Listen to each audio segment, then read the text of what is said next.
Robert Lee Frost कौन है बच्चों? थोड़ा सा रॉबर्ट ली फ्रॉस्ट के बारे में बताएं। Robert Lee Frost was a romantic poet. ये एक रोमांटिक पोइट थे। रोमांटिक पोइट उन्हें कहते हैं जो प्रकृति प्रेमी होते हैं, जो नेचर से लगाव रखते हैं, नेचर से प्रेम करते हैं। Robert Lee Frost was an American poet. ये अमेरिका के कवि हैं। कहाँ के हैं? अमेरिका के। तो बच्चों सीधे सीधे लेसन पे आते हैं। और कहानी, इस पोएम की कहानी क्या है? जो कवि हैं आपके रॉबर्ट ली फ्रॉस्ट बहुत उदास होते हैं, एक दिन बहुत परेशान होते हैं, मतलब एक टेंशन मूड में रहते हैं। और वह फिर अपने घर से बाहर निकल जाते हैं।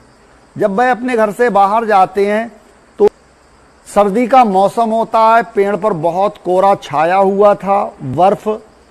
तभी उस पेड़ की एक टहनी पर बैठा हुआ कौवा उस बर्फ को हिला देता है।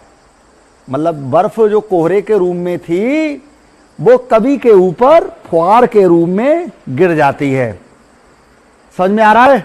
यहीं से कवि का मूड चेंज हो जाता है। मतलब यहीं से उसके दुख समाप्त हो जाते हैं, उसका मूड चेंज हो जाता है। वो जो टेंशन में था वह दूसरी चीजों की तरफ चला जाता है। ठीक है, तो कहानी कुछ इस तरह की है। समझ में आ गई बच्चों? ध्यान दो। तो साथ में बोलेंगे, फिर से बोलिए। पहली पोएम का नाम है डस्ट ऑफ स्नो। अब साथ में बोलेंगे। बहुत छोटी पोएम है, 8 लाइन की, मुश्किल से 2 मिनट की पोएम है। ध्यान दोगे। द बे, बोलो द बे। बच्चों WAY बे, WAY बे। और बे मीन होता है क्या? मैनर। डबल मीनिंग जरूर याद हो। क्या होता है बच्चों? मैनर। या फिर बे मीन होता है काइंड। क्या? काइंड।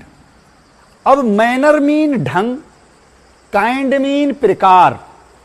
मतलब बे मीन होता है ढंग या प्रकार। तो फिर से बोलो द बे। बे मीन ढंग। आकिरो, एक कौवे। एक कौवे ने जिस ढंग से, जिस शब्द और से शब्द हमने अपनी तरफ से जोड़ दिया अर्थ क्लियर करने के लिए। समझ में आ गया? बे मीन मैनर, बे मीन काइंड, मतलब प्रकार। मतलब आकिरो एक कौवे ने जिस ढंग से, या आप बोलेंगे जिस प्रकार से। समझ में आ रहा है बेटा? फिर से बोलो द बे आकिरो एक कौवे ने जिस ढंग से सूक डाउन, हिलाकर नीचे गिराया। ऑन मीन ऊपर, मी मीन मेरे, मेरे ऊपर गिराया। द डस्ट, डस्ट मीन धूल भी होता है, DUST कहते हैं ना, बहुत डस्ट हो रही है। यहां डस्ट मीन बौछार है। किसकी? साबर की। मतलब बर्फ के टुकड़ों की बौछार, कोहरे की, जमी हुई बर्फ की बौछार। डस्ट है यहां सावर। डस्ट मीन क्या है यहां? सावर। सावर मीन बौछार ऑफ, या डस्ट मीन है यहां small particle of snow. Small particle मतलब छोटे छोटे टुकड़े, बर्फ के छोटे छोटे टुकड़े। ऑफ स्नो, बर्फ के छोटे छोटे टुकड़ों को।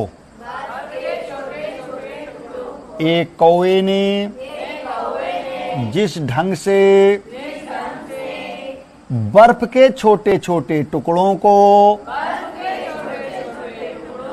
मेरे ऊपर गिराया। फ्रॉम मीन से a hemlock tree,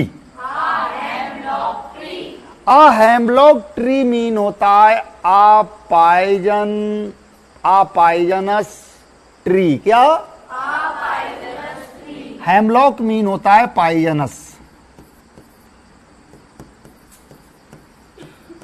और पॉइजनस मीन होता है जहरीला।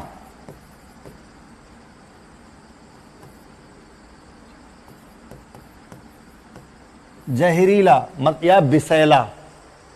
हेमलॉक एक पेड़ का नाम है जो जहरीला पेड़ होता है, लोग उससे बचते हैं। समझ में आ रहा है बेटा? हेमलॉक ट्री मीन होता है पॉइजनस डॉन, हिलाकर गिराया ऑन मी, मेरे ऊपर, द डस्ट को, आप स्नो की डस्ट को, फ्रॉम मीन से, आ हेमलॉक ट्री, एक हेमलॉक ट्री से, एक, अब देखिए अर्थ, एक कौवे ने जिस ढंग से एक हेमलॉक ट्री से स्नो की डस्ट को मेरे ऊपर हिलाकर गिराया। नहीं आया समझ में? हमने कहां से लिया अर्थ? ध्यान दो फिर से। आकिरो एक कौवे ने जिस ढंग से एक हेमलॉक ट्री से स्नो की डस्ट को मेरे ऊपर हिलाकर गिराया। समझ में आ गया बेटा? आगे देखिए। हैज गिवन, उसने दे दिया, माई मीन मेरे, हर्ट मीन हृदय को, उसने मेरे हृदय को कुछ दे दिया। लेखक कह रहा है जब स्नो की डस्ट मेरे ऊपर गिरी, स्नो की बौछार मेरे ऊपर गिरी, मतलब बर्फ के छोटे छोटे कण मेरे ऊपर फुहार के रूप में गिरे, तो मुझे ऐसा लगा उन बर्फ के टुकड़ों ने मेरे हृदय को कुछ दे दिया। कुछ अपनी तरफ से बोल देंगे। हैज गिवन दे दिया, माई मीन मेरे, हर्ट मीन हृदय को, मेरे हृदय को दे दिया, मतलब मेरे हृदय को कुछ दे दिया। मुझे लगा कि मेरे हृदय को कुछ मिल गया, मजा आ गया। समझ में आ गया बेटा? नेक्स्ट, आ चेंज, चेंज मीन बदल गया, ऑफ मूड, मूड मीन होता है state of mind. Mood mean क्या होता है? लिख लिया करो जहां लिखवाएं बेटा, state of mind. Mood mean state of mind, state mean स्थिति, ऑफ मीन की माइंड, माइंड की स्थिति बदल गई। मेरे माइंड की जो स्थिति थी वो बदल गई। अर्थात मूड मीन होता है मनोवृत्ति, मूड मीन होता है मनोदशा। जो मेरे मन की दशा थी वह चेंज हो गई। समझ में आ गया बेटा? मतलब वो दुखी था, अब वो दुखी नहीं है, वो दूसरी तरह में चला गया उसका माइंड, बर्फ में, बर्फ की ओर। एंड मीन और, सेव्ड मीन बच गया, सम पार्ट मीन कुछ भाग, ऑफ अ डे एक दिन का, जिसे आई मैं, आई मीन मैंने, हैड रियूड, जिसे मैं रियूड कर रहा था, रियूड मीन गमा देता, जिसे मैं गमा देता। रियूड मीन पश्चाताप में गमा देता, रियूड मीन पश्चाताप में गमा देता।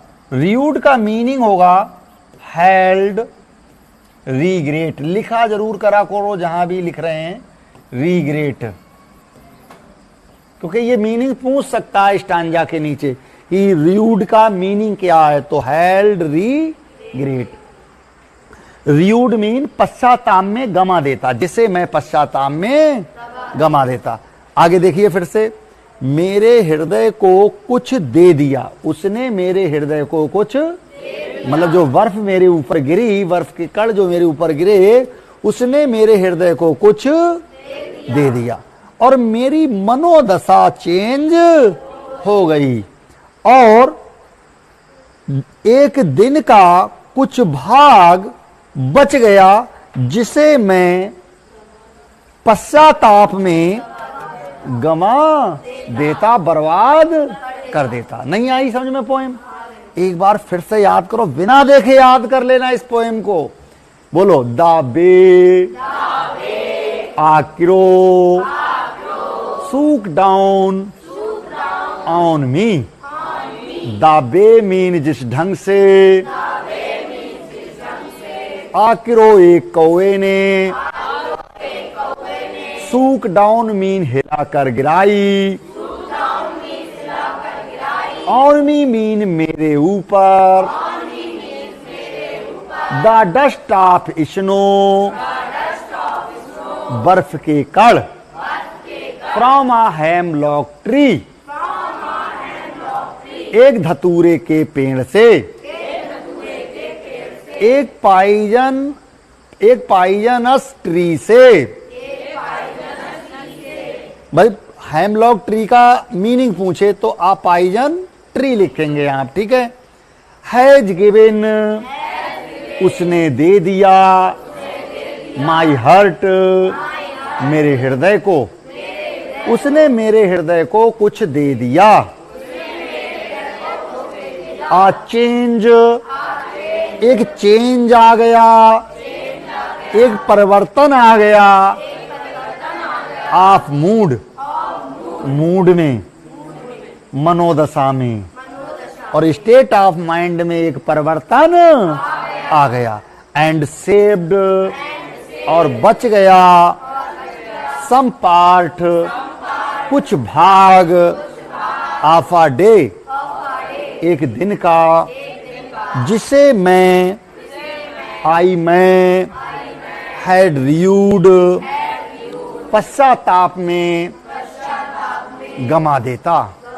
मतलब उस समय को भी ऐसा नहीं घटना घटती प्रकृति से संबंधित, तो जो मेरा समय बचा था वो भी बर्बाद हो जाता। क्लियर, समझ में आ गया बेटा? ठीक। अब देखेंगे आप, अच्छा पोएम इन्होंने यहां लिखी है आके ये, ठीक, हाँ वो पेज था, कोई बात नहीं, समझ में आ गया बेटा?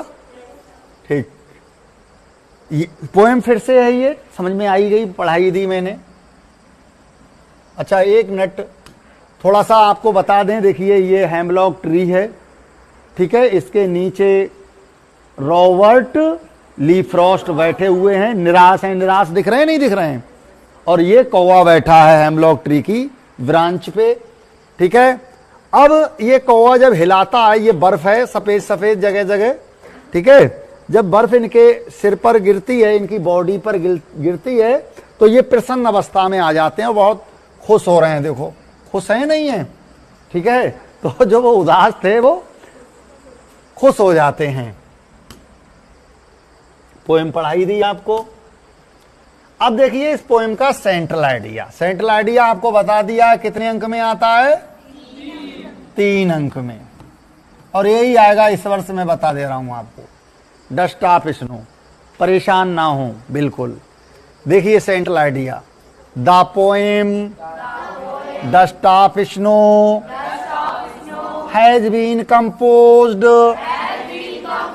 लिखी गई है by Robert Lee Frost,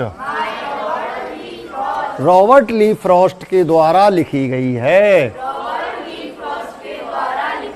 the poem snow of dust, sorry dust of snow, the poem dust of snow has been composed, लिखी गई है by Robert Lee Frost. Clear? In this poem, इस पोएम में द पोइट कवि wants mean चाहता है, to convey mean बताना, इस पोएम में कवि बताना चाहता है। डेट मीन की, समटाइम्स मीन कभी कभी, सर्टेन मीन कुछ, मोमेंट्स मीन क्षण,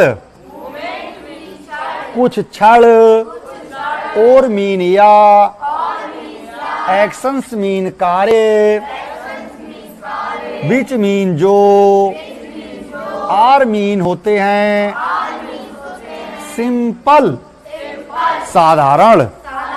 मतलब इस पोएम में कवि बताना चाहता है कि कभी कभी कुछ क्षण या कार्य जो साधारण होते हैं, जो साधारण होते हैं, हैव रखते हैं, लार्जर मीन बहुत अधिक,